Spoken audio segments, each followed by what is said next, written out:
রিমান্ডে জনাব দেলাওয়ার হোসেন আল্লাহর এই বান্দাকে ফুটবলের মতো পিটিয়েছে। আসাদুজ্জামান নামে এই যার সন্তানটা আমার নিজে রুমের ভেতরে চোখ বেঁধে চেয়ারে বসে আমারে বলছে দেলাওয়ারকে আমরা ফুটবলের মতো পিটিয়েছি, লাফিয়েছি। এতক্ষণ পর্যন্ত যারা এখানে আলোচনা রেখেছেন মাওলানা নূর সাইদ জালাল, হাফেজ মাওলানা হাসিবুল্লাহ মিসবাহ, মাওলানা হুসাইন আহমেদ মাহফুজ চুয়াডাঙ্গা দামাত বারকাতুহুল আলিয়া, গতকাল এখানে যিনি কথা বলেছিলেন আন্তর্জাতিক খ্যাতি সম্পন্ন মুফাসসিরে কোরআন শ্রদ্ধাভাজন বড় ভাই মাওলানা সাদিকুর রহমান আজহারি, মাওলানা মুফতি সেলিম রেজা, হাফেজ মাওলানা আব্দুল্লাহ মামুন, প্রধান অতিথি ছিলেন মুহাদ্দিস আব্দুল খালেক, দক্ষিণবঙ্গের প্রখ্যাত আলেম দ্বীন। আল্লাহ রাব্বুল আলামিন সবগুলো গোলামকে গোলাম হিসাবে যেন কবুল করে। বাংলাদেশের অবস্থার দিকে তাকান, অনেকে এখন আল্লাহর গোলামীকে পছন্দ করে না, গোলাম হতে চায় অন্য কারো। বিভিন্ন জায়গায় আমরা গোলামীর পরিচয় দেখতে পাচ্ছি। আমরা যারা একামতে দিনের কর্মী আসি, আল্লাহর কসম তারা এই পৃথিবীতে কারো গোলাম না, গোলাম হচ্ছে শুধুমাত্র আল্লাহ। এমনকি আমরা রাসূলুল্লাহর গোলাম না, আমরা রাসূলুল্লাহর উম্মত। কথা বলেন। মঞ্চে যারা বসে আছেন অবশ্যই ব্যক্তিবর্গগুলো সম্মানিত, নয়তো আপনারা এখানে বসতে দিতেন না। সুতরাং এখানে যারা এসেছেন ওয়ারাফা'না লাকা যিকরা, তাদের সম্মান মর্যাদা দুনিয়া আখিরাতে আল্লাহ যেন আরো বাড়িয়ে দেন। সামনে বসা মুসলমান ভাইরা, আপনারা আজকের অনুষ্ঠানের প্রধান আকর্ষণ। আপনারা বলে তো আপনারা যদি না আসতেন কষ্ট করে এই গরমের ভেতরে, আমির হামজা না, ওর বাবা আসলেও কেউ আসতো, কিছু হতো। আজকের অনুষ্ঠানটা কানায় কানায় পূর্ণ করে যারা কষ্ট করে বসে আছেন, পর্দার আড়ালে আছে মনে হয় মা ও বোনেরা, সম্মানিতা মা এবং বোনেরা, প্রশাসনের ভাইরা যারা দায়িত্বে আছেন, শৃঙ্খলার দল মত জাতি বর্ণ ধর্ম নির্বিশেষে আজকের অনুষ্ঠান। এটা যদিও বাংলাদেশ জামাতে ইসলামীর নাম দেখতে পাচ্ছে, কিন্তু এটা সবাই মিলে আয়োজন করেছে, এটা আমার বিশ্বাস। হাদা বায়ানুল লিন্নাস, কারণ এই বায়ান সব মানুষের জন্য। মানুষ পদবাচ্যে যারা বিবেচিত আছেন তাদেরকে আজকে আমরা কোরআনে কারীম শোনাবো এবং তাদের কাছ থেকে কিছু অঙ্গীকার নিতে চাই কোরআন কেন্দ্রিক, আগামীতে যেটা কাজে লাগবে ইনশাআল্লাহ। সবাইকে নিয়ে দরবারে ইলাহিতে আমরা শুকরিয়া আদায় করছি, বলেন আলহামদুলিল্লাহ। পৃথিবীতে আল্লাহ যদি চারটা জিনিস দিতে পারে, আল্লাহ সবচাইতে বেশি আনন্দ পান, খুশি হন। জানেন এখানে কত মেয়ের বাপ বসে আছে, তারা জামাই খুঁজতে এসেছে। যদি এখন ওঠাউঠি করে বলবে যে না, মেয়ে বিয়ে দেওয়ার দরকার। সুতরাং আমি আশা করবো আপনারা 1 ঘন্টা সময় দেন, উঠবেন না। কথা রাখা যাবে ইনশাআল্লাহ। তোমার দুইটা কথা ভাই, শুধু উঠবেন। আল্লাহ সবচেয়ে বেশি খুশি হয় পৃথিবীতে কয়টা কারণে বলেন তো? 4টা। আরো জোরে বলেন। 1 নম্বরে যখন আল্লাহ পৃথিবীতে কন্যা সন্তান কাউকে দেন, তিনি তখন চরম খুশি হয়ে যান। কিন্তু বাস্তবতা হচ্ছে যার ঘরে এটা আসে সেই লোকটা বড় নারাজ হয়ে যায়। খুলনাবাসী কন্যা সন্তান দিতে পারলে আল্লাহ খুশি, আর যার ঘরে যায় সে নারাজ। কোন মানুষটা? ওয়াইদা বুশিরা আহাদুহুম বিল উনসা যাল্লা ওয়াজহুহু মুসওয়াদ্দান ওয়া হুয়া কাযীম। সূরা নাহলের ভেতরে এসেছে, হে নবী আপনি যখন তাদেরকে কন্যা সন্তান এই সুসংবাদ দিবেন, দেখবেন ওই মানুষগুলোর মুখ কালো হয়ে গেছে। সুতরাং কন্যা হয়েছে এই কথা শুনলে নারাজ হয় কাফেরেরা। কারা? আমাদের যাদের কন্যা আছে আপনি নির্দ্বিধায় বিশ্বাস করতে পারেন, একটা কন্যা যদি কারো বাড়িতে থাকে সে যেন বিশ্বাস করে আল্লাহ তাকে একটা জান্নাত বরাদ্দ দিয়ে দিয়েছে। এ পর্যন্ত শুনে জনেকে দেখলাম 2 হাত তুলেছেন, এবার শোনেন বাস্তব। নবীজি বলেন কোন বাড়িতে যদি একটা কন্যা সন্তান জন্মগ্রহণ করে সঙ্গে সঙ্গে 4 জন রহমতের ফেরেশতা ওই ঘরে প্রবেশ করে। মেয়েটার মাথায় হাত দিতে দিতে বলে এই দুর্বল দেহটা একটা দুর্বল দেহ থেকে বের হয়ে এসেছে। এই মেয়েটাকে যারা আদর যত্ন করবে, এর পেছনে যারা খরচ করবে, একে যারা দিন শেখাবে, সৎ পাত্র দেখে পাত্রস্থ করতে পারবে, এই 4টা কাজ যদি আদায় করতে পারে কিয়ামত পর্যন্ত আল্লাহর রহমত তাদের উপরে থাকবে। আমার ভাইরা, ফেরেশতারা নিষ্পাপ, তারা যদি কোনো দোয়া করে তাদের দোয়া কবুল হওয়ার সম্ভাবনা নেই। আরো জোরে বলেন নেই। ওনাদের দোয়ার ভেতরে 2টা বিষয় আমি লক্ষ্য করলাম। ফেরেশতারা বলেছে এই কন্যা সন্তানের উপরে যদি 4টা শর্ত কেউ আদায় করতে পারে তাহলে কিয়ামত পর্যন্ত আল্লাহর রহমত ওই মা বাবার উপরে থাকবে। আরে কন্যা হয়েছে বলে আনন্দ করবেন, এরকম কন্যা তো মুসিবত জন্ম দিয়েছিল। কি হয়েছে? কন্যা হওয়ার পরে আপনাকে কাজ করা লাগবে কয়টা?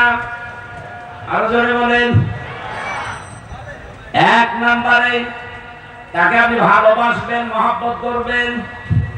বিশ্বনবী বলেন আমি বাইরে থেকে যতদিন বাড়িতে এসেছি আমার মেয়ে ফাতেমাতুজ জোহরা, উম্মে কুলসুম, রুকাইয়া, যায়নাব রিদওয়ানুল্লাহি তাআলা আলাইহিম আজমাইন, এই মানুষগুলোর জন্য আমি কিছু না নিয়ে বাড়িতে আসি নাই। এত ভালোবাসা, এত মহব্বত নবীজি মেয়েদেরকে করতেন।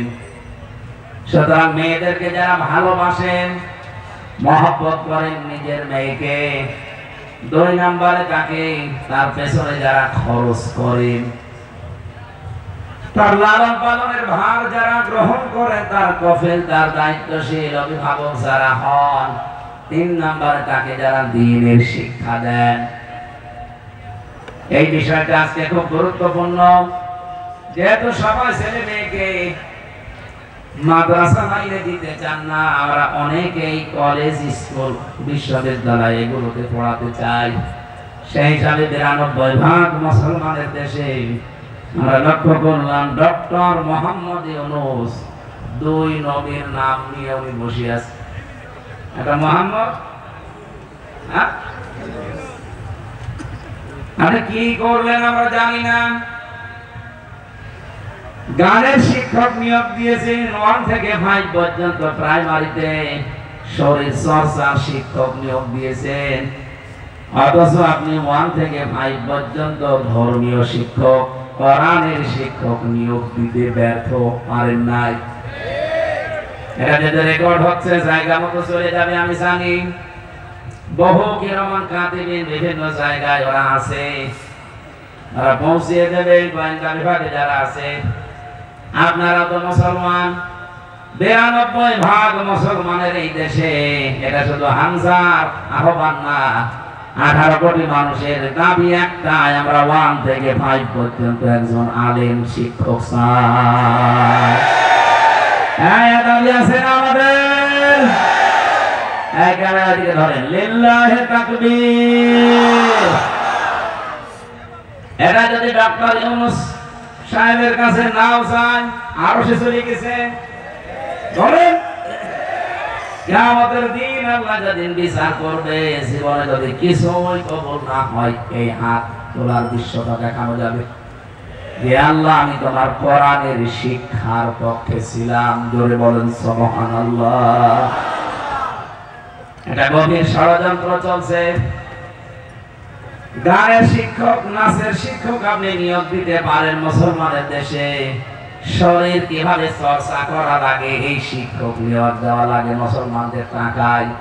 অথচ কোরআন আর হাদিস 100 মার্কের একজন শিক্ষক দরকার, এটা আজ পর্যন্ত এই দেশে হয় নাই। এমনকি আমরা দেখতে পাচ্ছি এই দেশে যত সরকারি প্রতিষ্ঠান আছে, কয়েকটা বাদ দিয়ে 100টার প্রায় 99টা প্রতিষ্ঠানে মসজিদ আছে, সেখানে ইমাম আছে, মুয়াজ্জিন আছে, খাদেম আছে। সেখানে পিয়নের বেতন 30,000, অথচ মসজিদের খতিব ইমাম মুয়াজ্জিনের বেতন 5,000 6,000। এটা একটা বৈষম্য না? বলেন বলেন, যে বৈষম্য দূর করার জন্য এতগুলো মানুষ জীবন দিয়ে গেল, যাদের রক্তের উপর আপনারা চেয়ারে বসে আছেন, এখনো পর্যন্ত 1 বছর 1 মাস পার হয়ে গেল। এই বৈষম্য যদি এখনো দূর না হয়, কি জবাব দেবেন জাতির কাছে? আশা করছি আগামী থেকে, আমার তো যতটুকু বাস্তবতা আমি দেখতে পাচ্ছি, সারা বাংলাদেশ ঘোরাফেরা করে যে জোয়ার এবার এসেছে, এই জোয়ারে ইনশাআল্লাহ ইসলাম সংসদে চলে যাবে।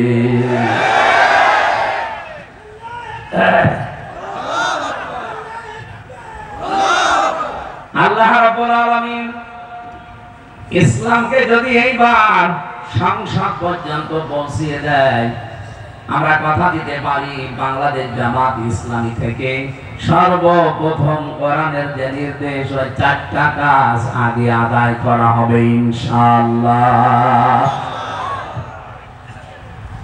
আমি যতটুকু বিশ্বাস করি, এটা যদি সত্যি কায়েম হয়, এই 4টা কাজ যদি একটা একটা করে জারি হয়ে যায়, ইমাম সাহেব, মুয়াজ্জিন সাহেব, খতিব সাহেবদের এই যে আজ বৈষম্যের শিকার বানিয়ে রেখেছেন, এটা ইনশাআল্লাহ দূর হয়ে যাবে।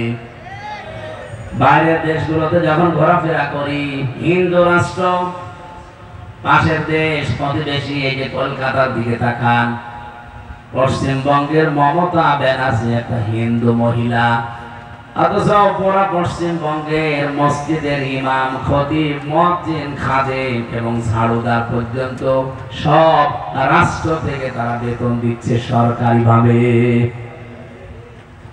এতদিন যারা দায়িত্বে ছিলেন কি করেছেন আমি জানি না। শহীদ আল্লামা দেলাওয়ার হোসেন সাইদি রহমতুল্লাহ আলাইহি, উনি একবার চেষ্টা চালিয়েছিলেন ইমামদের জন্য, 100 জনের 51 জন না বলে তো পাস হয় না। এই জন্য আল্লাহর বান্দার কথাটা পাস হয়নি। আমরা আগামী থেকে 300 এমপির ভেতরে এবার 151 জনকে এমন ভাবে পাঠাতে চাই, যারা কোরআনে কারীম বুকে নিয়ে সংসদে যাবে। এই বৈষম্য দূর করাই লাগবে ইনশাআল্লাহ। বলেন ইনশাআল্লাহ। দ্বীনের শিক্ষার জন্য খুব মারাত্মক এটা দরকার। সেই সিস্টেম আপনারা বন্ধ করে দিয়েছেন। ক্লাস 5 এ, ক্লাস 8 এ আগে বৃত্তি পরীক্ষায় 100 মার্কের কোরআন হাদিস ছিল। এখানে যারা উস্তাদ আছে, যে আমার বন্ধু, এক জায়গায় শিক্ষকতা করেন, জিজ্ঞাসা করলে উনিও বলবে 1 থেকে 5 পর্যন্ত পড়ার পরে বৃত্তি পরীক্ষা দেয় ছেলে মেয়েরা, ক্লাস 8 এ বৃত্তি পরীক্ষা দেয়। অথচ এই 15.5 বছরে যারা দায়িত্বে ছিল, দাদাদের কথা মতো তারা এই 2টা জায়গা থেকে কোরআন হাদিসের 100 মার্ক তুলে দিয়েছিল। ওরা সরাসরি বলে না যে কোরআন হাদিসের মার্ক চলবে না, পড়া যাবে না, এমন কায়দা কৌশলে এগিয়ে যাচ্ছিল। আমার দাদা বলছিলেন, এক লোক নাকি তার বউকে খুব পিটাতো। ওর বউ বলছে, যেভাবে আমার পিটাও, তুমি কি আমার রাখবা না, তালাক দিয়ে দিবা? স্বামী বলছে, কিলের ওজন দেখে টের পাও না। ওরা যা আরম্ভ করেছিল, আল্লাহ পাক যদি দয়া করে আগস্টের 5 তারিখে ওদেরকে এই ন্যাক্কারজনক অবস্থায় বিদায় না দিত, আমার মনে হয় এই দেশ যেভাবে এগিয়ে যাচ্ছিল, এই 1 বছরে দেশের রসাতলে চলে যেত। অন্তত আমরা যারা এখানে আছি, আমাদের সবার এক কথা, আমরা 1 থেকে 5 পর্যন্ত ছেলে মেয়েরা যারাই পড়বে, তারা যেন কোরআন হাদিস 100 মার্কের পড়তে পারে। বলেন, দিনের শিক্ষা দেওয়া লাগবে আপনার মেয়েটাকে। 4 নম্বরে তাকে সৎ পাত্র থেকে আপনি পাত্রস্থ করবেন। নবীজি বলেন, এই ফেরেশতাদের দোয়ার ভেতরে 4টা শর্ত ছিল, যদি কেউ পালন করতে পারে, আল্লাহর দয়া, আল্লাহর রহমত ওই মা বাবা, ওই গার্জিয়ানের উপরে কতদিন থাকবে জানো? শুধু ইলা দুনিয়া পর্যন্ত না, ইলা ইয়াউমিল কিয়ামাহ, কিয়ামত পর্যন্ত আল্লাহর রহমত থাকবে। এই মেয়ের বাবা এ মেয়ের মা যদি কিয়ামতে বিপদে পড়ে যায়, এই মেয়েটার কারণে মহান আল্লাহ তাদেরকে নাজাত দিয়ে দেবে। এখানে মেয়ে যাদের আছে কোনো চিন্তা করবেন না, আল্লাহ আপনার উপরে খুশি আছে, এই জন্য এটা দিয়েছে। দ্বিতীয় নম্বরে আল্লাহ যদি আর একটু বেশি খুশি হয় কারো উপরে, রব্বুল আলামিন তখন তার বাড়িতে মেহমান পাঠান। আপনারা কি সুবহানাল্লাহ বললেন না নাউজুবিল্লাহ? আরে ভাই করুণাবাসী, আমার এই বিভাগের লোক তো অনেক বড় মনের মানুষ। আমরা অন্তত মেহমান আসলে নারাজ না, আমরা খুশি না? বলেন বলেন। আল্লাহ নিজে খুশি হচ্ছেন মেহমান পাঠিয়ে, আপনি খুশি না? মানে 3 নম্বরে আল্লাহ যদি আরেকটু বেশি খুশি হয়, তখন আল্লাহ ওই মানুষটার শরীরে পরিবারে রোগ শোক দিয়ে দেয়। এটা রোগ ব্যাধি হলে আপনি রাগ করবেন না, মনে করবেন আমার গুনাহ আল্লাহ পাক মাফ করে আমাকে নিষ্পাপ করছে। এমনকি শরীরের ভেতরে যে ফট ফট বিভিন্ন ফোঁটা ওঠে, টিপ দিলে সাদা কি যেন বের হয়, আপনি মনে করবেন যে ব্যথা অনুভব হয়, এর দ্বারা একটা পাপ মাফ হয়ে যায়। মানুষের শরীরে যদি জ্বর আসে, যে শরীর গরম হয়, এটার দ্বারা যে কষ্ট পায় মানুষ, মুমিনের এর দ্বারাও পাপ মোচন হয়। এজন্য আল্লাহ বেশি খুশি হলে তাকে রোগ এবং ব্যাধি দেয়। 4 নম্বরে রব্বুল আলামিন সর্বশেষ যখন সব চাইতে বেশি খুশি হয়ে যায় এলাকার উপরে, তখন এলাকায় আল্লাহ বৃষ্টি নাজিল করে। জোরে বলেন সুবহানাল্লাহ। দুনিয়ায় কারো সাধ্য নেই বৃষ্টি দেওয়ার, এ দায়িত্ব শুধুমাত্র কার? এই যে আল্লাহ সব চাইতে বেশি খুশি হন এই 4টা কাজে, কিন্তু আমরা এই 4টা কাজে নারাজ।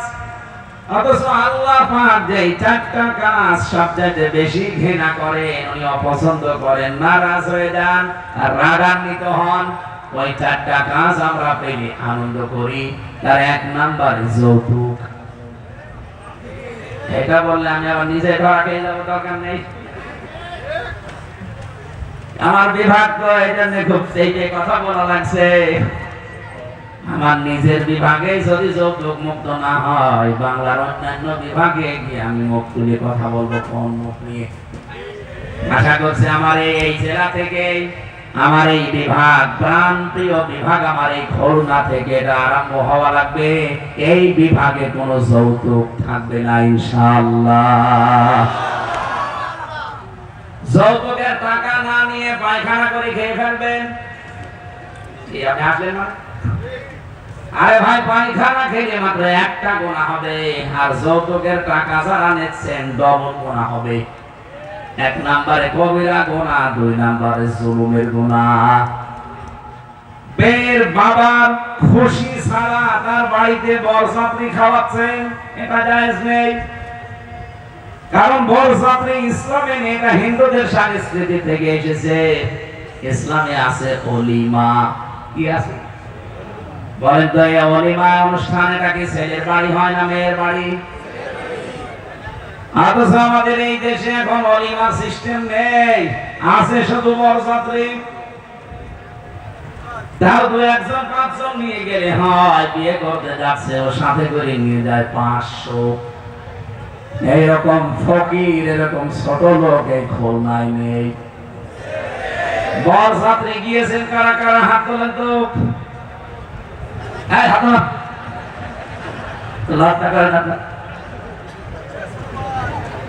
মেয়ের বাড়িতে যেভাবে ফকিরের মতো আজকে থেকে তওবা করে, জীবনে কোনোদিন বরযাত্রী দাওয়াত পেলে যাব না। কি হাত তোলা তো দেখি, কারা যাবেন না বরযাত্রীতে? আমি বারবার এমনি বলছি না, এখন আমার ছেলে নেই, আমার 3টা মেয়ে, আমার বিয়ে দেওয়া লাগবে না। তারপরও হাদিস যেহেতু, এটা আমরা মেনে চলার চেষ্টা করি। আগামীতে বরযাত্রী না ওলিমা? আরো জোরে বলেন, ওলিমা না বরযাত্রী? কোন বরযাত্রী সিস্টেম থাকবে না ইনশাআল্লাহ। এই বিভাগ থেকে এই সংস্কার আমরা আরম্ভ করতে চাই। বিশেষ করে যারা বিয়ে করবেন, বর এবং বরের বাবা যারা আছেন, যদি যৌতুকের টাকা নেন, আমার মনে হয় সামাজিক ভাবে বয়কট করা দরকার। ঠিক বলছেন না? আপনি নিজে নিয়ে বসে আছেন। এই কাজটা বন্ধ হওয়া দরকার কিনা বলেন তো? দরিদ্র মহিলা ছিল আমাদের মাথার উপরে, অথচ এই কাজটা তারা আজ পর্যন্ত বন্ধ করতে পারে না। খালি নারীর অধিকার নিয়ে চিল্লিয়েছে। এটা নারীর অধিকার না, ইসলামের অধিকার তাদেরকে দিয়েছে। এবার যদি ইসলাম আসে বাংলাদেশে ঝাঁটা পিটা করে যৌতুক বিদায় করা হবে ইনশাআল্লাহ। আল্লাহ রাগান্বিত হয়ে যান এই যৌতুকের এই সিস্টেম যখন চালু থাকে। 2 নম্বরে আল্লাহ রেখেছেন যে সমাজে সুদ আর ঘুষ এই দুইটার প্রচলন বেড়ে যায়, আল্লাহ রাব্বুল আলামিন তখন ওই সমাজের প্রতি রাগান্বিত হয়ে যায়। বাংলাদেশে একটা ঘর এখন নেই যেখানে ঘুষ নেই। যদি বলেন যে না আমি ঘুষ খাই না, এটা আমি মানি, কিন্তু বলেন যদি আমি ঘুষ দেই না, না আমি এটা বিশ্বাস করি না। এদেশে এমন একটা সিস্টেম আমরা বানিয়ে ফেলেছি, ঘুষের নাম পর্যন্ত পাল্টিয়ে রেখেছি হাদিয়া। কথা বলেন না কেন? আল্লাহ কোন নিষিদ্ধ বিষয়কে আপনি যত সুন্দর মোড়ক দেন না কেন ওটা বৈধ করা সম্ভব। দোকানের নাম লিখে দিয়েছে বিসমিল্লাহ মদের ভান্ডার।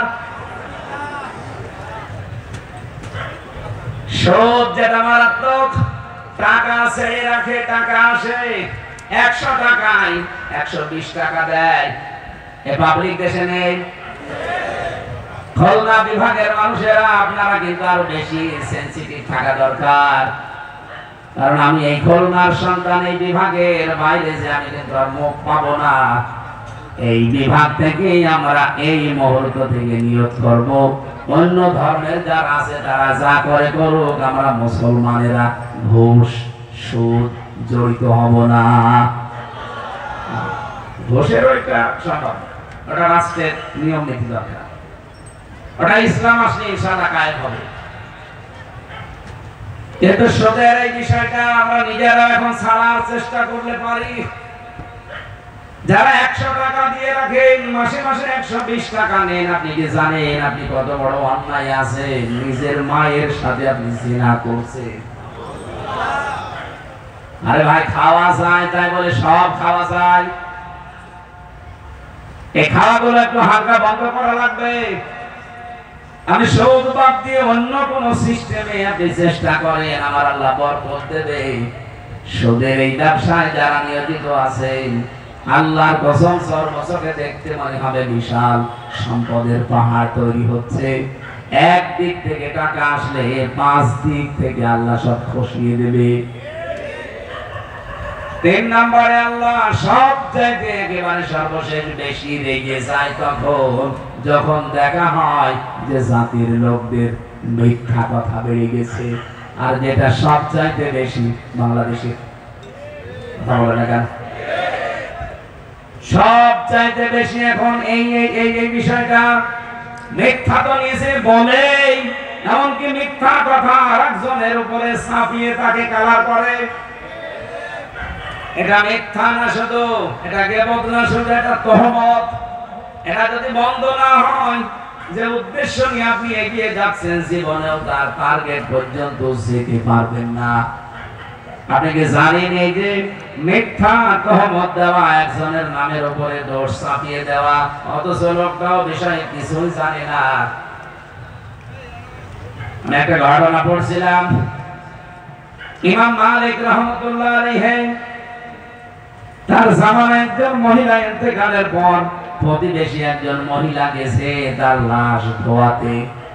ময়লা মাটি পরিষ্কার করার পরে যখন রানের উপরে হাত দিয়েছে, দেখে হাত আর খোলে না, আটকে গেছে। কি গো, হাত আর খোলে না? হাত টান দিলে লাশ উঠে পড়ে। এলাকার ইমাম সাহেব ফতোয়া দিচ্ছেন যে জীবিত মহিলার হাত তো নষ্ট করা যাবে না, এই মারা গেছে মেয়েটার ওই জায়গা থেকে রানের গোশত কেটে দেন। কিন্তু এই মৃত মহিলাদের স্বামী এবং সন্তান তারা বলছে না, আমার স্ত্রী খুব নেককার মানুষ, আমার মা খুব নেককার মহিলা, তার এখন মারা গেছে, তার রানের চামড়া কাটবে, আমরা মানতে পারি না, হবে না, এটা দরকার ওই জীবিত মহিলার হাত কেটে ফেলে। ওরা বলছে কি বলেন আপনারা, আমরা এসেছি আপনাদের উপকারের জন্য, আর এখন আমাদের হাত কাটবেন। এলাকার ইমাম সাহেবের ফতোয়া দিয়ে যখন হয়নি, তখন দেশের প্রধান বিচারপতি ইমাম মালিক যে জায়গায় ঘটনা সেখান থেকে 80 কিলোমিটার দূরে মদিনায় তিনি প্রধান বিচারপতি, তাকে ঘোড়ায় চড়িয়ে নিয়ে আসা হচ্ছে, আপনি বিচার করেন। ইমাম মালিক ডাক দিয়ে বললেন, আল্লাহর বান্দি, পর্দা দিয়ে ঘিরে দেন, প্রশ্ন করবো তারে 3টা। 1 নাম্বার, এই মেয়ে, এই মহিলার লাশ ধোয়ানোর সময় কোনো খারাপ কোন চিন্তা ভাবনা, কোন কাজ তোমার দ্বারা হয়েছে? মেয়েটা কাঁদতে কাঁদতে অস্থির, বলে না, আমি অনেকক্ষণ এই হাত ধরে বসে আছি, আমার তো প্রাকৃতিক প্রয়োজন আছে, আমি যেতেও পারি না, মহা মুসিবতে আমি কিচ্ছু করি না। ইমাম মালিক বলে, আল্লাহর বান্দি, আমার কাছে কিন্তু কোরআন আর হাদিসের রাডার আছে, তুমি যদি সত্য কথা না বলো আমি কিন্তু ধরতে পারবো, সত্য কথা বলো। মেয়েটা বলছে, ইমাম, যা করেছে আমি এতটুকু বলতে পারি, বলো। মেয়েটার লাশ যখন ধোয়াচ্ছিলাম, পেটের ময়লাগুলো বের করে যখন আমি রানে হাত দিয়েছি, ওই সময় একটা খারাপ মন্তব্য তার উপরে নিক্ষেপ করেছিলাম। কি সেটা? কয়েকদিন আগে আমি দেখলাম তার সাথে একটা গাড়িতে করে একটা যুবক ছেলে যাচ্ছে বাড়িতে। মনে মনে একটা ধারণা করেছিলাম ওই সময় যে তুমি তো ভালোই চলতে, কিন্তু দলে দলে তোমার চরিত্র এত খারাপ। এই কথাটা আমি মন থেকে তার উপরে নিক্ষেপ করেছিলাম, মুখ দিয়ে কথা আমি বলতেও ছিলাম। এরপরেই দেখে হঠাৎ আমার হাত আটকিয়ে গেছে, আর খোলে না। ইমাম মালিক বলে, হ্যাঁ, আমিও একটা ধারণায় ছিলাম, মান সালিমাল মুসলিমুনা মিন লিসানিহি ওয়া ইয়াদিহি, রাহু মুসলিম। হযরত আবু হুরায়রা থেকে বর্ণিত, বিশ্ব নবী 1000 বছর আগে জানিয়েছেন, এই পৃথিবীতে প্রকৃত মুসলমান তো তারা যাদের হাতের দ্বারা আর মুখের দ্বারা অন্য মুসলমান শান্তিতে থাকে। তুমি কোন কারণে ধারণায় মেয়েটার উপরে নিক্ষেপ করলে? তুমি কি জানো তার সাথে যে পুরুষ মানুষটা গাড়িতে যাচ্ছিল, এ পুরুষটাকে? পরবর্তীতে এই মহিলার স্বামী এবং সন্তানকে জিজ্ঞাসা করে যে অমুক দিনে যে পুরুষটা এই মেয়েটার সাথে ছিল, এটা কি? ওরা বলছে, এইটা এই মেয়েটার বোনের ছেলে, তার মানে সম্পর্কে খালা। কি হয়? বলেন বলেন। একজন পুরুষের যে 14 জন মহিলার সাথে দেখা করা যায় যাচ্ছে, কথা বলা যায় যাচ্ছে, যাদের সাথে, তার ভেতরে আপন খালা নেই? এখানে যারা পুরুষ আছেন, আপনি মহিলাদের সাথে কথা বলতে পারবেন, দেখা করতে পারবেন, কিন্তু 14 জন এর বাইরে যদি আপনি কারোর সাথে দুনিয়ায় কথা বলেন, আপনি যদি কাবার ইমামও হয়ে থাকেন, পর্দা রক্ষা করা লাগবে। কিন্তু এই 14 জন পুরুষের সাথে আপনার পর্দা করা দরকার নেই। তার ভেতরে 1 নম্বরে বাবা, এরপরে ছেলে, এরপরে বোনের ছেলে। এই যে এটা আবার আপন বোনের ছেলে হওয়া লাগবে, নাম ডাকা খালা হবে না। বহু মানুষ আছে রিকশায়, দেখে 2 জন মহিলা রিকশায় উঠতেছে, একটা মুরব্বী একটা যুবতী, মনে মনে করে এটা হয়তো খালার মেয়ে হবে, কিছুই পরিচয় নিজে বলে খালা ভালো আছে। এটাকে খালা বলা উদ্দেশ্য নাকি খালার মেয়ে টার্গেট? আপনি খালা বললে এটা আপন খালার সাথে পর্দা রক্ষা করা লাগে না, তার সাথে কথা বলা যায়, দেখা করা যায়। নাম ডাকা খালা, চাচা তো খালা, মামা তো খালা, এগুলো বাদ। অথচ বাংলাদেশে আপন খালার সাথে সম্পর্ক ঠিক নেই। কোথায়? যশোরে ধর্ম খালা পাঠিয়েছে, বছরে 14 বার যাচ্ছে।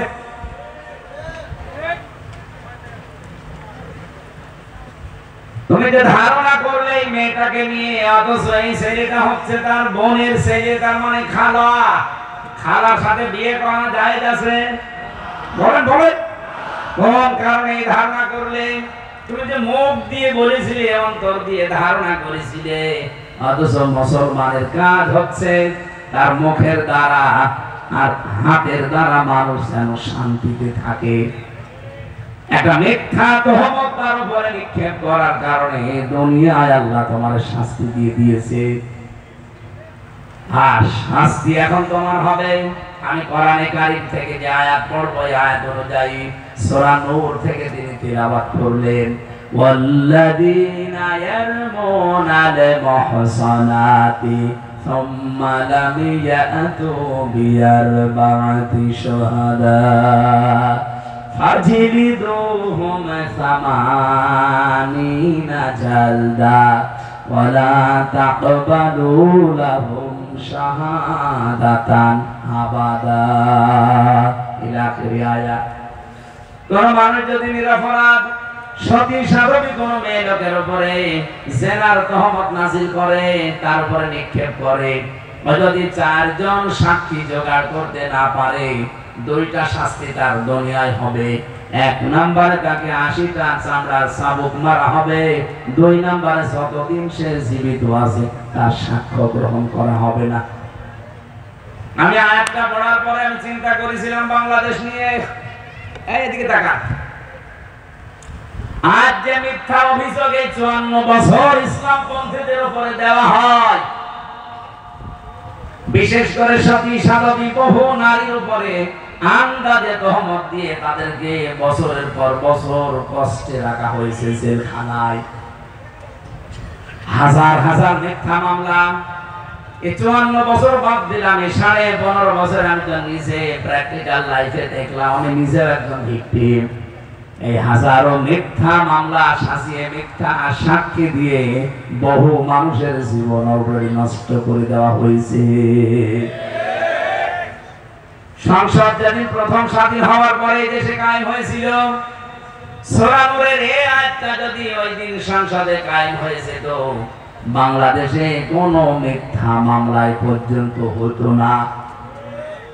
আপনি কি জানেন মিথ্যা মামলা, মিথ্যা সাক্ষী এটা কোন জায়গায় নিয়ে পৌঁছায়?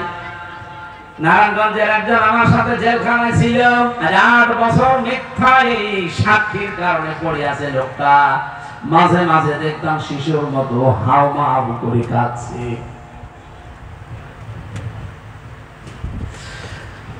বাংলাদেশের মুসলমানেরা কান খাড়া করে শোনেন, এটা শুধু খুলনার জন্য বলছি না, সারা বাংলাদেশের জন্য।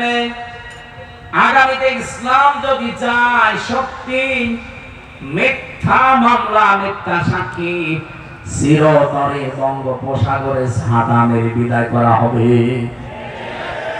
আমরা তো চাই যারা মামলার আয়ু, আমার মামলার আয়ু ছিল আপনার এই খুলনা ফুলতলার। আল্লাহর ওলি আমার রিমান্ডে যেভাবে কষ্ট দিয়েছে, আমি কিয়ামত পর্যন্ত হায়াত পেলেও ভুলবো না। আমার মাথার চুল থেকে পায়ের তালু পর্যন্ত 1 ইঞ্চি জায়গা বাকি নেই যেখানে ওরা টর্চার করে নাই। শরীরটা ভেঙে গেছে, আমি স্বাভাবিক এখন হতে পারি না শুধু রিমান্ডে অত্যাচারের কারণে। অথচ পোড়া ডাহা মিথ্যা জিনিস ওরা নিজেরাও জানত। কারণটা টেলিভিশনে যারা দায়িত্বে ছিল গোপালগঞ্জের এই যার সন্তানগুলো, আসাদুজ্জামান, মনিরুল ইসলাম, আব্দুল মান্নান, আর আপনাদের খুলনায় বাড়ি শেখ ইমরান, ফুলতলায় বাড়ি। বাকি চিটাগাংয়ের আতিকুর রহমান ভূঁইয়া, জাহিদ হোসেন, এরকম 12 জন আমার রিমান্ডে যেভাবে অত্যাচার করেছে মিথ্যা জিনিসের উপরে ভর করে, ওরা নিজেরা এসে বলতো মাটির নিচের ঘরে যে আপনার কোনো দোষ নেই, আমরা জানি। তাতে জানেন তো আমরা ছাড়েন না কেন? না কিছু দেওয়ার আর এখানে আসবেন নিজে যেহেতু প্র্যাকটিক্যাল দেখেছি, এই জন্য আয়াতটা আমি এখানে সেট করলাম। এই মিথ্যা মামলা এবং মিথ্যা সাক্ষী যদি বাংলাদেশ থেকে বন্ধ করা যায়, আমার যতটুকু বাস্তবতায় জ্ঞান আমি দেখেছি, হাজারো মানুষ এই দেশে নিরাপদে চলতে পারবে। এখনো যারা আতঙ্কে আছেন যে মিথ্যা মামলা আমরাও খাই কিনা, মিথ্যা সাক্ষী আমাদের বিরুদ্ধেও জোগাড় হয় কিনা, বাঁচতে যদি চান আগামীতে ইসলামকে সংসদে পাঠান, নয়তো আবার কারা করে পড়বেন। আমরা 15 বছর পড়েছিলাম, আপনিও পড়বেন। অন্য ধর্মের যারা আছে তারা আতঙ্কে থাকে আপনাদের হাতে পায়ে ধরে বলছি এখনো বোঝার চেষ্টা করেন ইসলাম ছাড়া নিরাপত্তা দেওয়ার অধিকার এই পৃথিবীতে কারো নেই। বহু মানুষ গলাবাজি করেছে, যাদের প্রেসক্রিপশন অনুযায়ী বহু মানুষ লাফিয়েছে, কিচ্ছু হয় নাই। ইসলামকে আপনি 5 বছর লাগবে না, 2 বছরের জন্য একটু এনে দেন, এই দেশে কোন ঔষধ কোন জায়গায় দেওয়া লাগবে ইসলাম ভালো করে জানে। এবার একটু এনে দেওয়া যাবে না? ইসলাম এবার সংসদে যা কারা চান দেখি। লিল্লাহে তাকবীর, লিল্লাহে তাকবীর।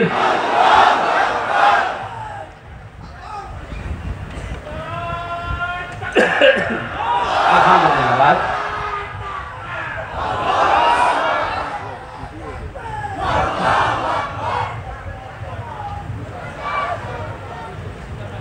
আমার মনে বড় আশা, আমি আল্লাহর ওলিকে দেখতে চাই, কিন্তু পাচ্ছি না। কোথায় সে আছে আল্লাহর ওলি? আমার রিমান্ডে চেয়ারে বসিয়ে হাত এভাবে বেঁধে, পায়ের সাথে বেঁধে। আমার আগে একজনকে নিয়ে যাচ্ছিল, ওনার বাড়ি চট্টগ্রামে, ছাত্র দলের ছেলেটা নিয়ে গেল, ভালো ছেলে। আসার সময় দেখি ওড়াতে খোলাতে আসছে, হাতের এই নখ দিয়ে রক্ত পড়ছে। বললাম কি হয়েছে ভাই? মাটির নিচে তো কোনো আওয়াজও বাইরে যায় না। আমারে বলছে হামজা ভাই, ভালো মানুষ তো নিয়ে গেল, দেখলেন যাবার পরে এরকম একটা চেয়ারে বসিয়ে দিয়েছে, এ হাত হ্যান্ডকাপ দিয়ে আটকে দিল, 2 হাত পায়ের সাথে বেড়ি লাগিয়ে দিল, গলার সাথে একটা বেল্ট বেঁধে দিল, চোখটা কালো কাপড় দিয়ে বেঁধে দিল, একটা সুইচে টিপ দিল। এক টিপ মারলে নাকি 120 বার ঘোরে। মিনিটে যদি 120 বার ঘোরে, সেকেন্ডে কয়বার? বলেন বলেন। আপনি কল্পনা করেন তো নিজেকে ওই জায়গায়। একটা মানুষ সব বাধা চেয়ারের উপরে, 1 মিনিটে আপনি 120 বার ঘুরবেন। আমার মনে হয় চোখ খুলে দিলে আপনি দুনিয়া 10টা দেখতে পাবেন। হাতের নখের গোড়ার দিকে তাকিয়ে দেখি একটা একটা করে ক্লাস দিয়ে লোকগুলো সব তুলে ফেলেছে। পায়ের দিকে তাকিয়ে দেখি রক্ত ঝরছে, একটা নখও নেই। অপরাধ কি? অপরাধ এতটুকু যে ও বিএনপির ছাত্র দলের লোক। ছাত্র দলের উপরে যদি এই হয়, ছাত্র শিবিরের কেন্দ্রীয় সভাপতি আমার আগে ছিল রিমান্ডে, জনাব দেলাওয়ার হোসেন। আল্লাহর এই বান্দাকে ফুটবলের মতো পিটিয়েছে। আসাদুজ্জামান নামে এই যার সন্তানটা আমার নিজে রুমের ভেতরে চোখ বেঁধে চেয়ারে বসে আমারে বলছে, দেলাওয়ারকে আমরা ফুটবলের মতো পিটিয়েছি, লাফিয়েছি। এই মিথ্যা সাক্ষীর কারণে, মিথ্যা মামলার কারণে হাজার হাজার মানুষ এই দেশ থেকে অন্যায় ভাবে বিদায় নিয়েছে, তার জীবনটাও নষ্ট হয়ে গেছে। আগামীতে আবার এই সম্ভাবনা অনেকের জীবনে দেখতে পাচ্ছি। বাঁচতে যদি চান, এখনো ইসলামের হাতে দেশটা তুলে দেন, সবাই নিরাপদে থাকবেন। হিন্দু মহাজোটের মহাসচিব গোবিন্দ চন্দ্র পরামানিক, রাজবাড়িতে বাড়ি। সারা বাংলাদেশের হিন্দু মহাজোটের মহাসচিব লোকটা সেদিন আমার সাথে দেখা হয়েছিল, বলছিল হুজুর ইসলাম যদি দেশে আসে, আমার বিশ্বাস বাংলাদেশের সব ধর্মের লোকেরা নিরাপদে থাকবে। সে একটা হিন্দু হয়ে বুঝে ফেলেছে, আর আপনি এখনো বোঝেন না। আশা করছি এবার বুঝবেন। এরপরেও যদি আপনার বুঝ না আসে, আমার মনে হয় আপনার বিবেকের উপরে কুকুরে পোশাক করেছে। ঠিক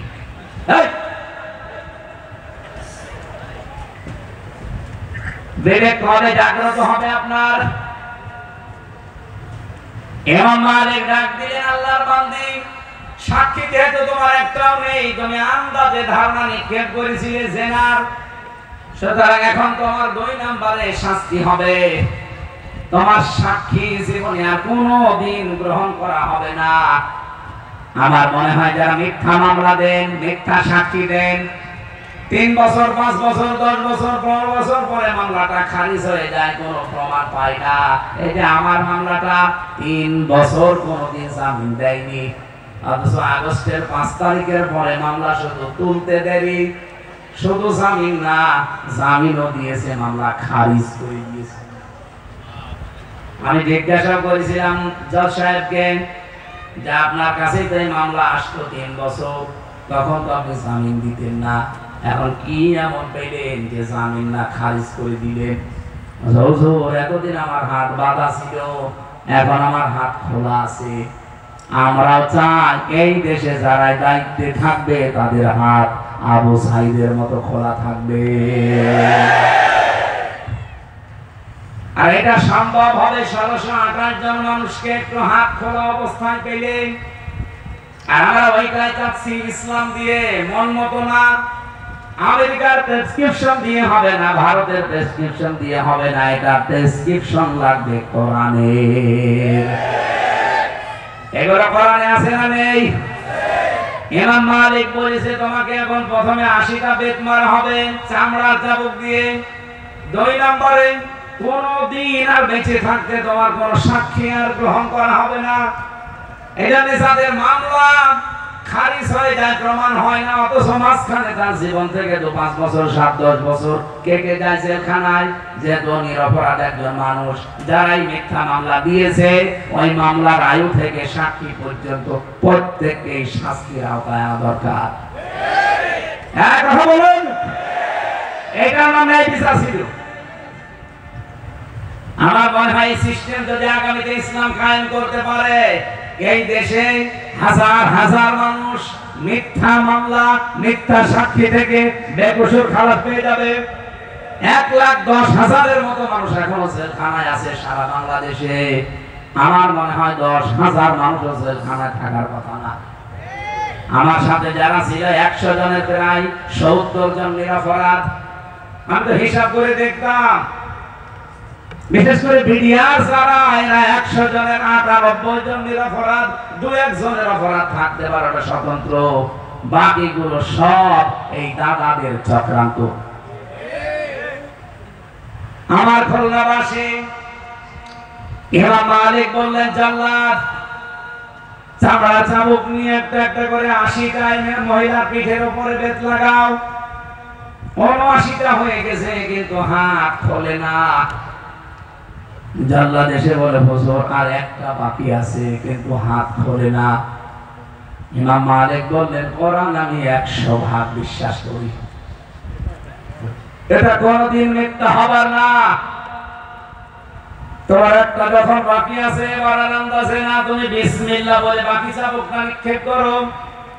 আমি বিসমিল্লাহির রহমানির রহিম বলার পরে তিনি আঘাত করলেন, সঙ্গে সঙ্গে হাত চট করে খুলে গেছে। আমি তার জীবনী পড়তে গিয়ে এটা পেয়েছি, পৃথিবীতে কোন পাপের শাস্তি যদি হয়ে যায়, কিয়ামতের দিন আল্লাহ ওই পাপের জন্য ডবল করে আর বিচার করে না। এই জন্যই 54 বছরে যে পাপের শাস্তিগুলো অনেকেই নিজে ইচ্ছা করে অপরাধ করেছেন, পাপ করেছেন, তাদের শাস্তিও এই জমিনে হওয়া দরকার। আমার তো 100 ভাগ বিশ্বাস, এই 54 বছরের ভেতরে, আগের ইতিহাস বাদ দেন, কারণ ওই সময় আমাদের জন্ম হয়নি। আমার জন্মে দেখা এই 24, কথা বলেন না, আমি তো 71 দেখিনি, আমি তো 47 দেখিনি, আমি তো 52 দেখিনি, আমি 24 দেখেছি। সুতরাং এই 24-এর অপরাধীরা একটাও যেন ছাড় না পায়।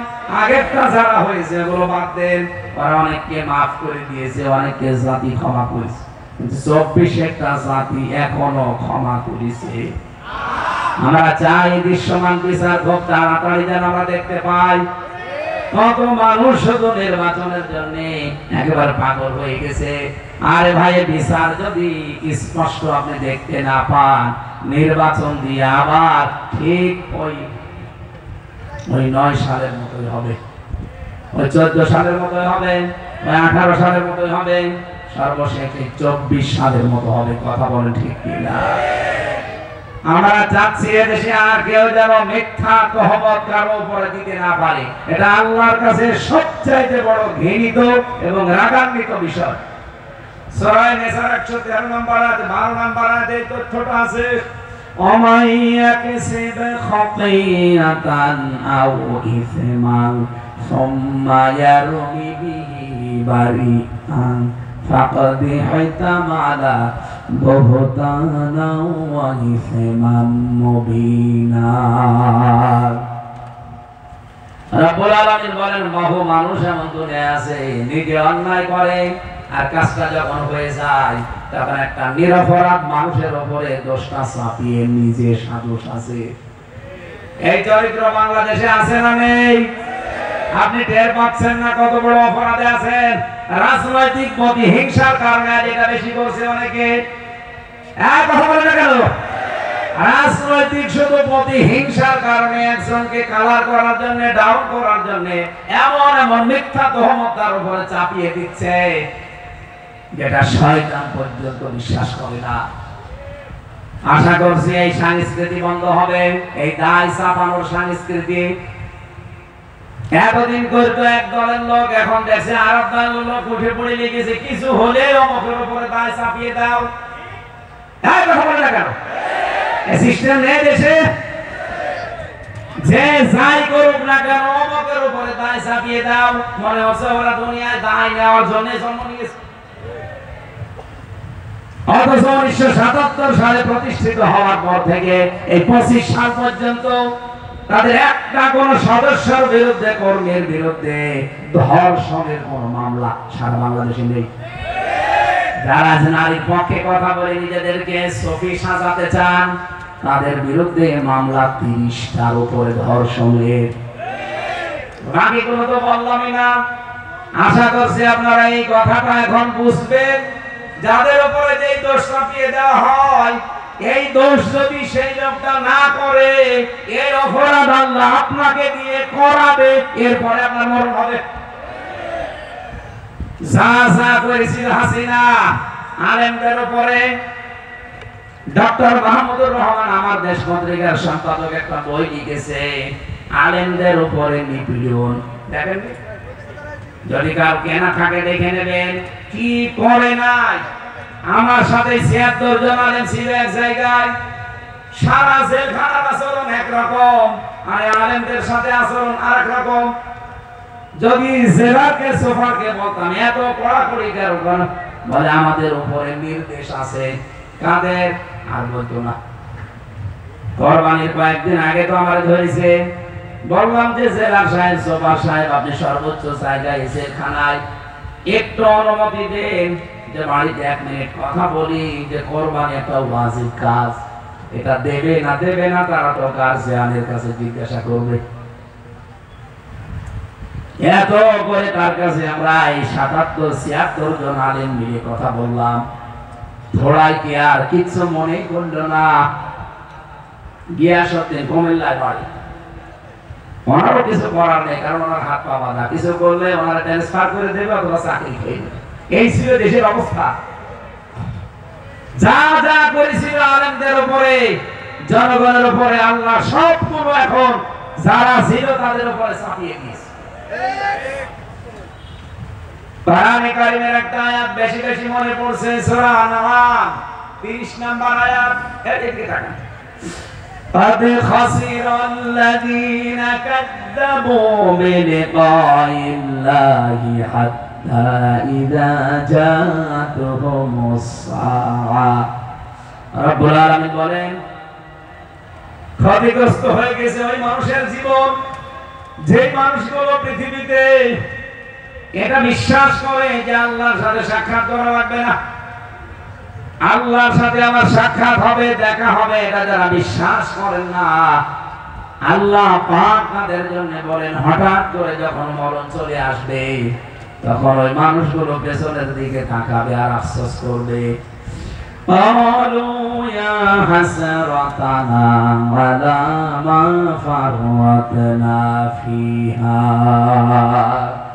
আমি কি পাঠালাম এই আয়াতটাতে কত বাস্তব। আমি সেদিন সিঙ্গাপুরে দেখলাম, মালয়েশিয়াতে গিয়েছিলাম, যে হোটেলে উঠি দেখি নিচে দুইজন বসে বসে চা খাচ্ছে।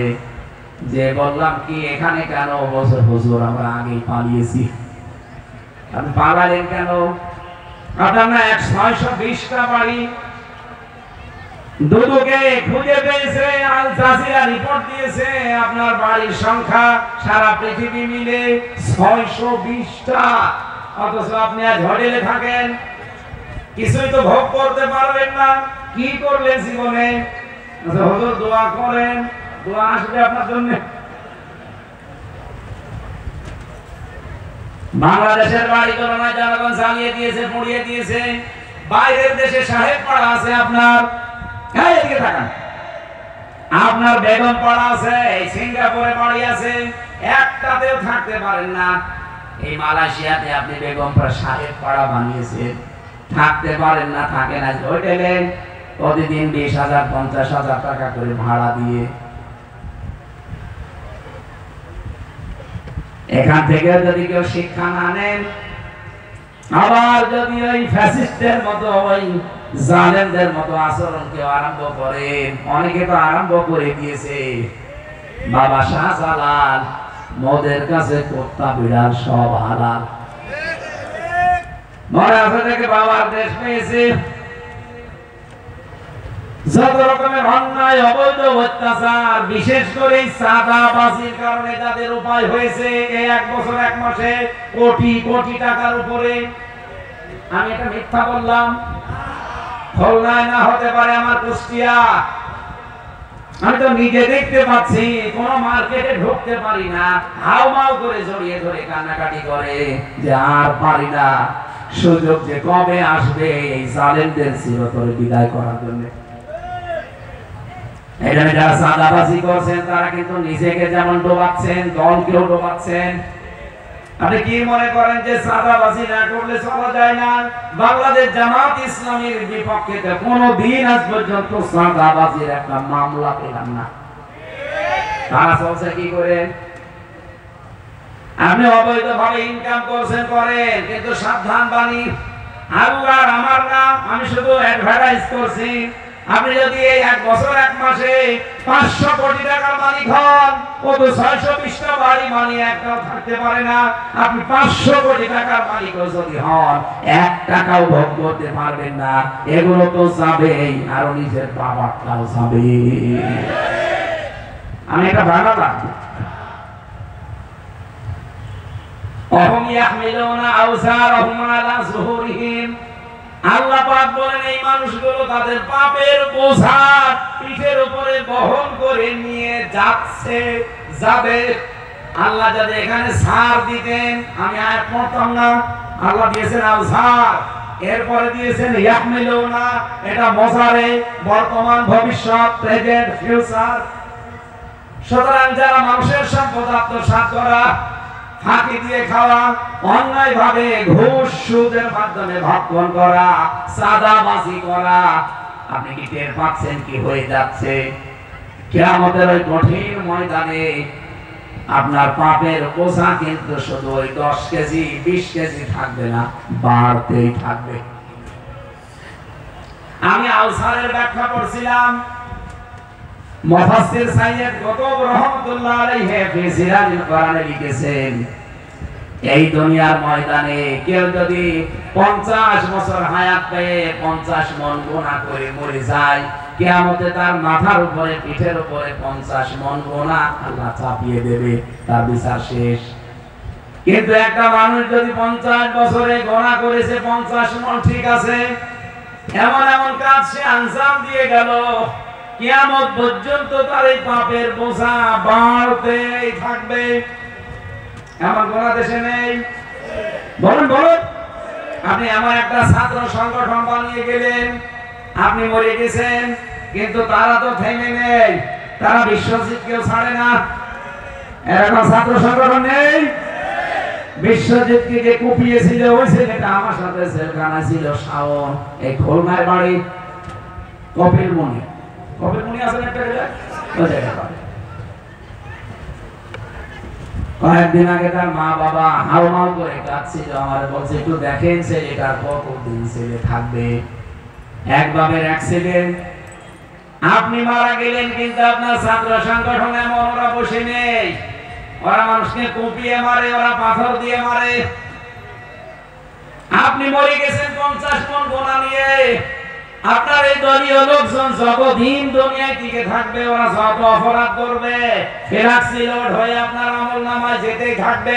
গোনা ছিল 50 মন, কিয়ামত আসতে আসতে গোনার পাল্লা হবে 500 মন। এই কথা বলেন, এরকম জীবন বাংলাদেশে কারণে। এতটুকু বলে আল্লাহ শেষ করেন, এরপর কার মারাত্মক। আল্লাহ পাক বলেন আলা সামায়াসিরুন, এই মানুষগুলোকে কিয়ামতের ময়দানে যখন পাপের বোঝাগুলো একটার পর একটা বাড়তে থাকবে, 50 মন, 100 মন, 150 মন, 200 মন, 5000 মন যখন হয়ে যাবে পাহাড়ের মতো, ফেরেশতারা বলবে কত নিকৃষ্ট বোঝা এই লোকটা বহন করে নিয়ে যাচ্ছে। ও বাংলাদেশের রাজনৈতিক নেতারা, নিজেরা তো অপরাধ করছেন, এমনকি মানুষ দিয়ে যারা অপরাধ করাচ্ছেন, একটু বিবেকের কাছে প্রশ্ন করেন, আপনার গোনা 500 মন ছিল, কিয়ামতের দিন যদি 50,000 মন হয়ে যায়, ফেরেশতারা যদি দেখে বলে কত নিকৃষ্ট বোঝা এই নেতা বহন করে নিয়ে যাচ্ছে, ও লজ্জা রাখবেন কোথায়? আশা করছে আপনার বিবেকের উপর একটা ধাক্কা দেবে আয়াতটা। বাড়িতে যে সূরা আনানের 30 নম্বর আয়াত একটু ব্যাখ্যা সহ পড়েন, দেখবেন আপনি পরিবর্তন হতে পারবেন। কোরআন যদি আপনার পরিবর্তন আনতে না পারে, আপনি বিশ্বাস করতে পারেন আপনার কপালে আর হেদায়েত নেই। কথা বলে ঠিক কিনা? সুতরাং আল্লাহ যে 4টা কাজে সবচেয়ে বেশি রাজি আর যে 4টা কাজে সবচেয়ে বেশি নারাজ, আল্লাহ আমাদেরকে এখান থেকে মাহফুজ রাখেন, বলেন আমিন। যেহেতু রবিউল আউয়াল মাস, এই কেন্দ্রিক একটা আয়াত পড়েছি, তাফসীর আকারে কথা বলতে চাচ্ছি। সূরা আনামের 50-51 নম্বর আয়াত। রব্বুল আলামিন বলেন, আমাদের দেশের জন্য এটা এত জরুরি, আমি বিশ্বের যতগুলো দেশে গেছি, শুধু বাংলাদেশ আর ভারত, এই 2টা দেশে এই আয়াতটা আমার মনে হয় 100 ভাগ কার্যকর। আন্দাজে নবীর উপরে এমন এমন জিনিস চাপিয়ে তাকে আমরা আল্লাহর উপরে তুলে ফেলি। বিশেষ করে যে রবিউল আউয়ালে আমরা ঈদে মিলাদুন নবী বানিয়েছি, ঈদ মুসলমানদের জন্য 2টা, একটা ঈদুল ফিতর, ঈদুল আযহা, এর বাইরে মুসলমানের কোনো ঈদ নেই। কথা বলেন না? সুতরাং ঈদে মিলাদুন নবী এই খুলনা বিভাগে পালন হয়েছে কিনা আমি জানি না, যদি হয় আগামী বছর থেকে আর হবে না ইনশাআল্লাহ, কারণ এটা সুস্পষ্ট বেদাত। আপনি কোথায় পেয়েছেন ভণ্ডামি? ঈদে মিলাদুন নবী নামে কোন ঈদ এই পৃথিবীতে আল্লাহর পক্ষ থেকে এসেছে? বলেন বলেন। আপনি আনন্দ করেন, রাসূল যেই দিন জন্ম নিয়েছিলেন তার শুকরিয়া আদায় করার জন্য ওই দিন উনি রোজা রাখতেন। আপনি রোজা রাখেন? আমি 63 দিন ব্যাপী কি আরম্ভ করেছি ঈদে মিলাদুন নবীর নামে, অথচ মিলাদ নামে যেটা আমাদের দেশে আছে এইটাও যদি আমরা হালকা মানতাম।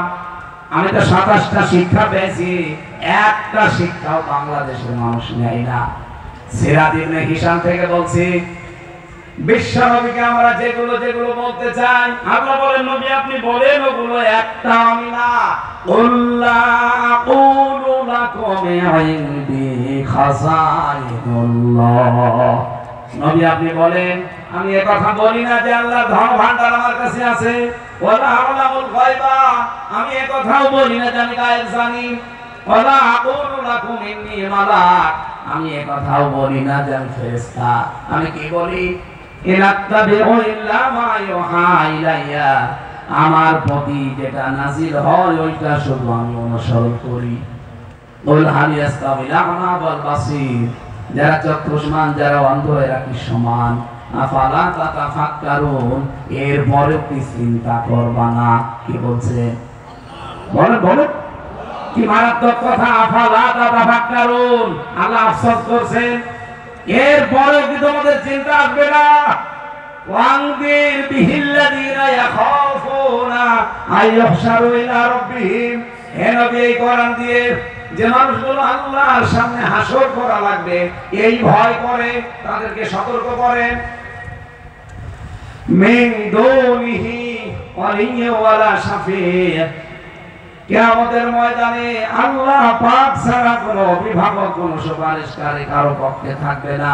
এটা যেন মানুষ সতর্ক হয়। আফালা ইয়াত্তাকুন, এরপরে কি তারা সতর্ক হবে? আশা করছি তারা সতর্ক হবে। এ পর্যন্ত আমাদের মাতৃভাষায় অর্থ ছিল। এবার আমরা একটু ব্যাখ্যার দিকে যেতে চাচ্ছি। মূল শিক্ষাটা আমি শেষে দেব ইনশাআল্লাহ। খুলনাবাসী, আমি যেটা আজ থেকে প্রমাণ পেয়েছি, আজ বাংলাদেশ, ভারতে, পাকিস্তানে নবীকে নিয়ে আমরা যেটা বলতে চাই, অথচ নবীজিকে আল্লাহ বলেন এগুলো বলেন আপনি, যেগুলো আমি একটাও না।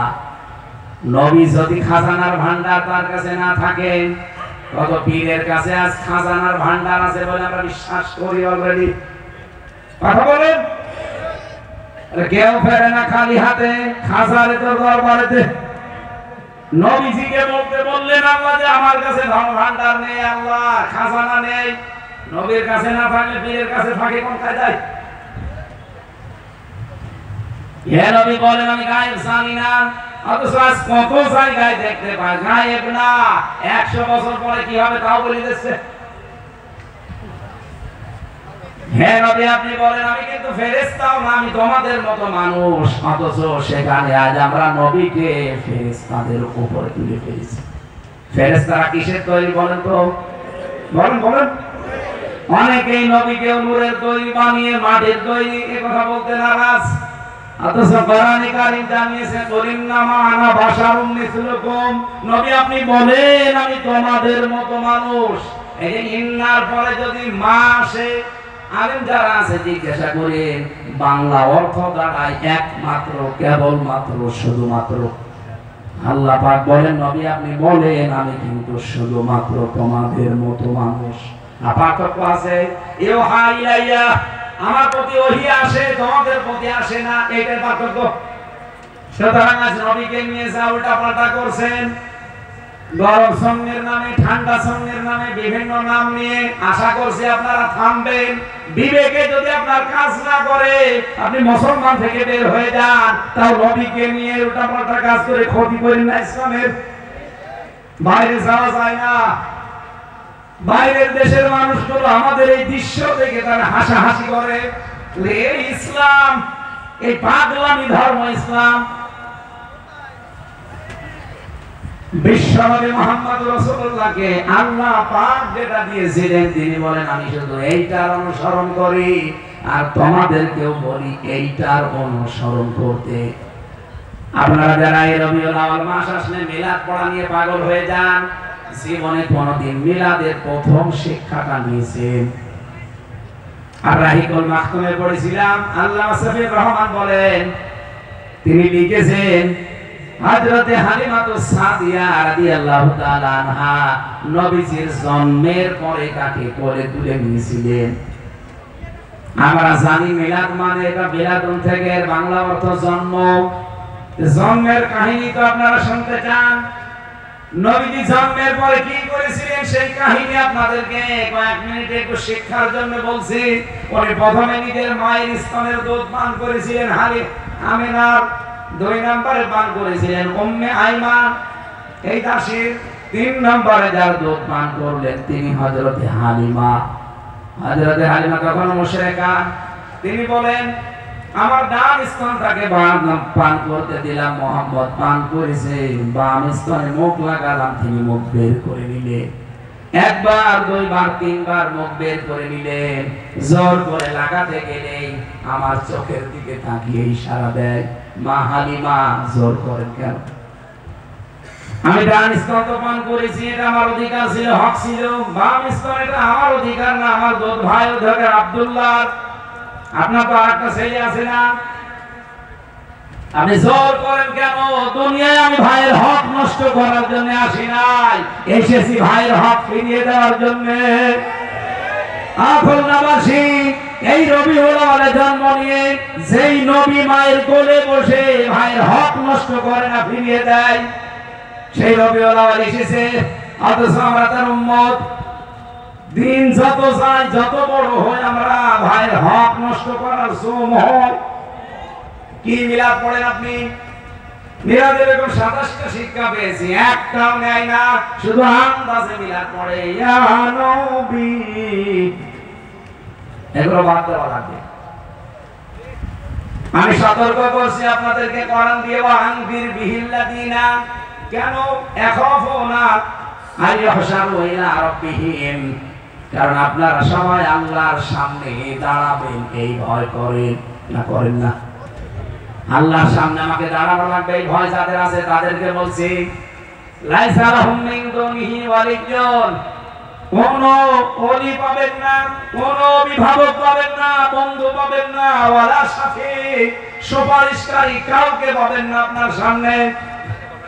যদি কোরআনে কারীমের যে সতর্ক বার্তা আছে 500, এগুলো নিজের জীবন থেকে শুরু করে ব্যক্তিগত থেকে আন্তর্জাতিক জীবনে মিলাতে না পারেন, কেউ আপনার পাশে মরণের পরে দাঁড়াবে না।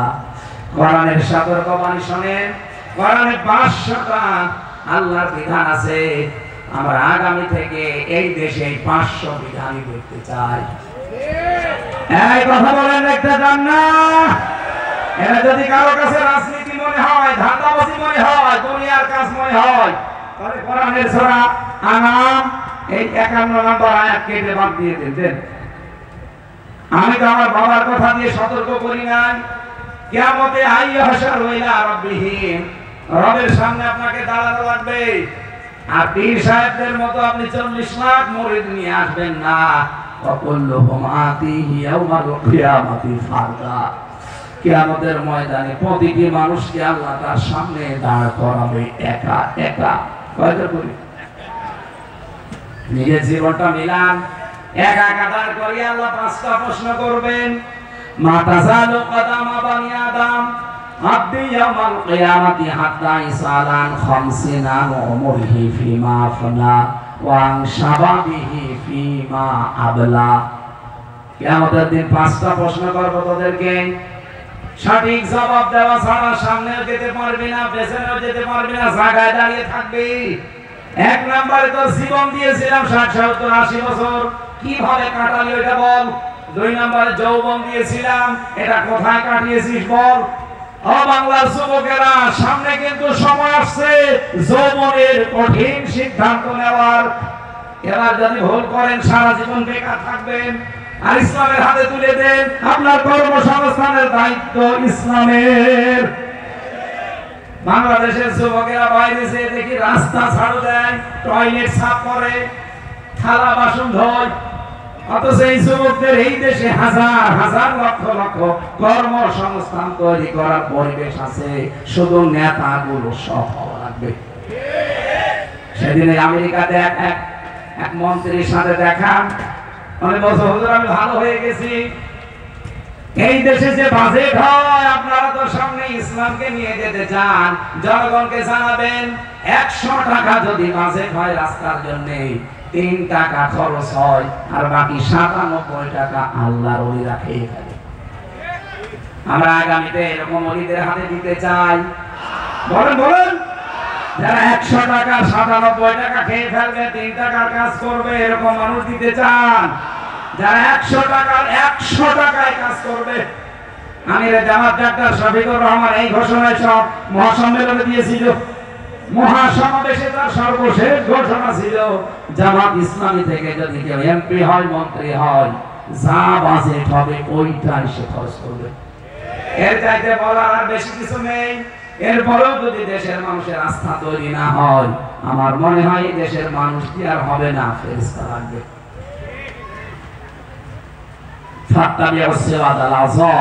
ইবনে মাসউদ থেকে বর্ণিত, নবীজি বলেন, যাদের দ্বারা ইসলাম কায়েম হওয়ার সম্ভাবনা দ্রুত, তোমাদেরকে আদেশ দিলাম সেই দলকে সাপোর্ট করবা, পেছনে থাকবা, ইত্তেবা করবা। বাংলাদেশে যত দল কাজ করছে, আমার পর্যবেক্ষণ, আমার অবজারভেশন এটা, বাংলাদেশে ইসলাম তাড়াতাড়ি কায়েম করতে পারে এই মুহূর্তে বাংলাদেশ জামাত ইসলাম। আপনি দেখেন ইউনিয়নের যে মেম্বার থেকে একেবারে আন্তর্জাতিক পর্যায় পর্যন্ত প্রত্যেকটা জায়গায় তাদের সৎ এবং যোগ্য লোক ঠিক করা আছে। অন্য কোন দলের হাতে দিলে এই পরিমাণে আপনি পাবেন না, তাদের লোক নেই। এই কথা বললেন না কেন? এটাকে আমার কাছে রাজনীতি মনে হচ্ছে। এই হাদিস ফাক্তা ব্যবস্থা আযম, যাদের দ্বারা দ্রুত ইসলাম কায়েম হওয়া সম্ভব, এই উম্মতদেরকে আমি আদেশ দিলাম তাদের পেছনে থাকবা। এই আদেশকে আমি মানলাম। নবীর কথা আমি অ্যাডভার্টাইজ করেছি, কোরআন দিয়ে সতর্কবার্তা এখানে 500টা ছিল। সকাল থেকে আমার প্রোগ্রাম আবার 11:30 মার হয়ে গেছে, আর কথা বলা ঠিক হবে না। আজকে যতটুকু বলেছি এতটুকু আমল করার তৌফিক কামনা করছি। আল্লাহুম্মা আমিন। লা ইলাহা ইল্লা আনতা সুবহানাক ইন্নী কুনতু মিনাজ জালিমিন। ربنا ظلمنا أنفسنا وإن لم تغفر لنا وترحمنا لنكونن من الخاسرين। এই মোনাজাতটা বসে করে, যেখানে আছেন বসে মোনাজাতটা করেন। না বসে বসে। রব্বুল আলামিন খুলনা জেলার দিকে তাকাও। এই দৌলতপুর থানা লক্ষ লক্ষ নারী পুরুষের আমরা এক জায়গায় হাসি রবিউল আউয়ালে কোরআনে কারীম থেকে কয়েকটা কথা শুনেছি। কিসে তুমি বেশি খুশি, কিসে তুমি বেশি নারাজ, এই কথাগুলো আমরা শুনলাম এবং মেনে নেওয়ার সিদ্ধান্ত অলরেডি নিয়ে ফেলেছি। বলেন আমিন। আল্লাহ তাআলা যতটুকু বলেছি আমি মন থেকে বলেছি, ইখলাস নিয়ে বলেছি, সততার সাথে বলেছি। আমাকে সহ প্রত্যেককেই মেনে চলার তৌফিক দাও রব্বুল আলামিন। এই মাহফিলের আয়োজন করতে গিয়ে এত বড় বিশাল আয়োজনে যারা শ্রম দিল, কত যুবক এই মাহফিলের জন্য 1 মাস ধরে পরিশ্রম করছে। আজকে এক যুবক স্বেচ্ছাসেবক তার মাকে অলরেডি হারিয়ে ফেলেছে আজকের এই দিনে। আল্লাহ তাআলা এই মাহফিল চলাকালীন তোমার বান্দি তোমার হাতে ধরা দিয়েছে। ওই মায়ের পেটে যে স্বেচ্ছাসেবক জন্ম নিল, যারা কোরআনের খেদমত করে, এই ছেলেটার ওসিলায় মাকে মাফ করে দাও। আজকের এই বিশাল 2 দিনের আলোচনার সওয়াব তুমি নবীজির রওজায় পৌঁছিয়ে দাও। মাটির নিচে যারা ঘুমিয়ে আছে আল্লাহ এদেরকে মাফ করে দাও রব্বুল আলামিন। আমি সহ যারা অসুস্থ আছি আমাদেরকে শেফায়ে কামেলা আজেলা নসিব করো। 3টা বছর জালেমের এই জিন্দাখানায় এমন কোন টর্চার নেই যারা আমার এই শরীরের উপরে করে নাই। আমার শরীরটা নষ্ট করে দিয়েছে।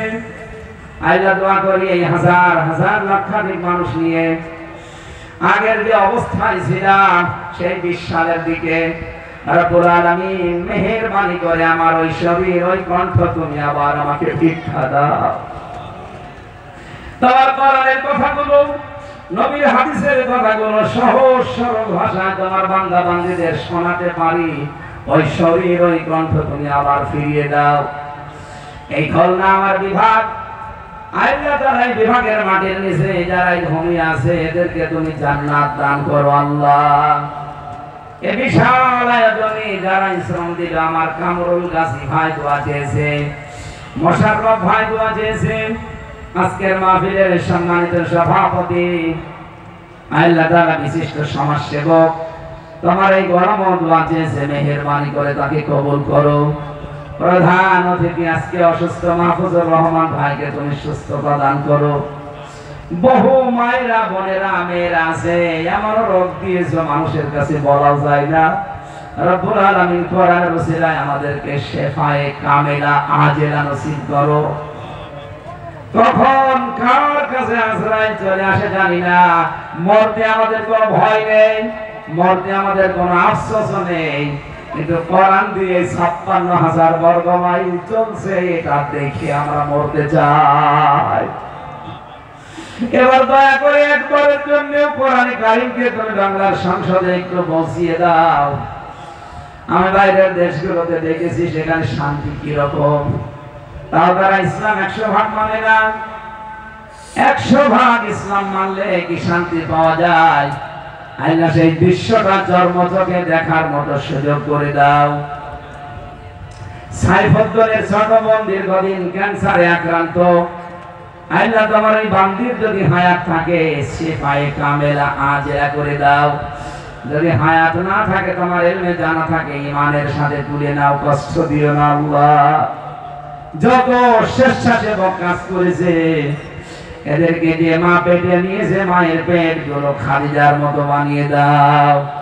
اللهم اغفر لي وارحمني واهدني واعفني وارزقني يا رب العالمين اللهم إنا نجعلك في نحورهم ونعوذ بك من شرورهم আগামীকাল ঢাকা বিশ্ববিদ্যালয়ে ছাত্রছাত্রীদের নির্বাচন আছে ডাকসো আল্লাহ যাদের দ্বারা মানবতার কাজ হবে ইসলামের কাজ হবে তাদেরকে তুমি বিজয়ী করে দিও আল্লাহ বারাকাল্লাহু লানা ওয়া লাকুম ফিল কোরআনিল আযীম মরণ যখনই আসবে শেষ কথা যেন বলতে পারি লা ইলাহা ইল্লাল্লাহু মুহাম্মাদুর রাসূলুল্লাহ